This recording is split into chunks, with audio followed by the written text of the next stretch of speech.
আমি একটা সুন্দর বরবটি চচ্চড়ি করব। সেটা কিন্তু একদমই মশলা টশলা ছাড়া। দেখো, জিরে আর শুকনো লঙ্কা ফোড়ন দিয়ে দিয়েছি এবং আর বরবটি, আলু, পেঁয়াজ সব একসাথে কেটে গুছিয়ে রেখেছিলাম ধুয়ে। ছেড়ে দিলাম। এবারে এগুলো ভালো করে নাড়াচাড়া করব। বরবটির মধ্যে অনেকটা জল থাকে এবং আলুতেও জল ছাড়ে।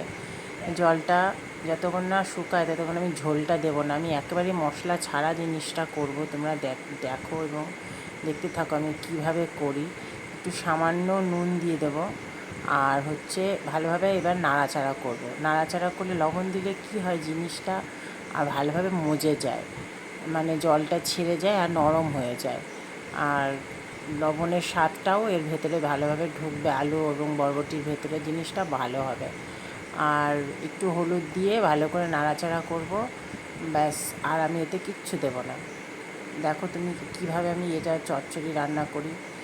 এইভাবে আমি নাড়াচাড়া করতে থাকবো। নাড়াচাড়া করে প্রায় জলটা যখন শুকিয়ে আসবে, পুরো শুকিয়ে নিতে হবে। এই অবস্থায় যদি ঝোলটা দিয়ে দিই না, টেস্টটা যেরকম টেস্ট আমি করতে চাচ্ছি সেটা আসবে না।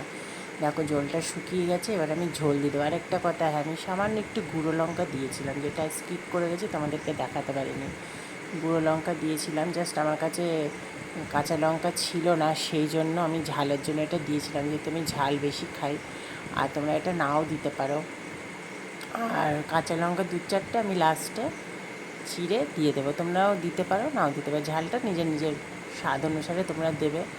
জলটা দিয়ে দিলাম। এটা দেখেছো এখন শুকিয়ে গেল, তার জন্য আমি জলটা দিয়ে দিলাম। জলটা দিয়ে দিলাম, ভালো করে নেড়ে চেড়ে আমি ঢাকা দিয়ে দেবো। ঢাকা দিয়ে দেওয়ার পরে কী হবে, জিনিসটা ভালো করে সেদ্ধ হবে। বরবটি আর আলুটা প্রায় অনেকটা সেদ্ধ হয়ে এসছে, হাফ মতন, কিন্তু ঢাকা দিয়ে দিলে জিনিসটা ভালো সেদ্ধ হয়ে যাবে।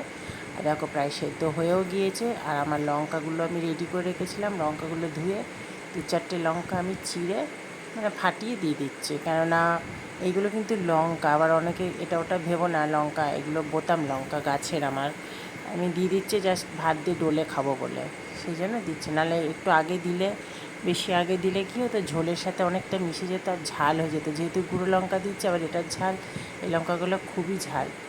ঝাল হয়ে গেলে আবার অনেকে কেউ খেতে পারবে না। ঠিক আছে, অনেক ধন্যবাদ ভিডিওটা দেখার জন্য।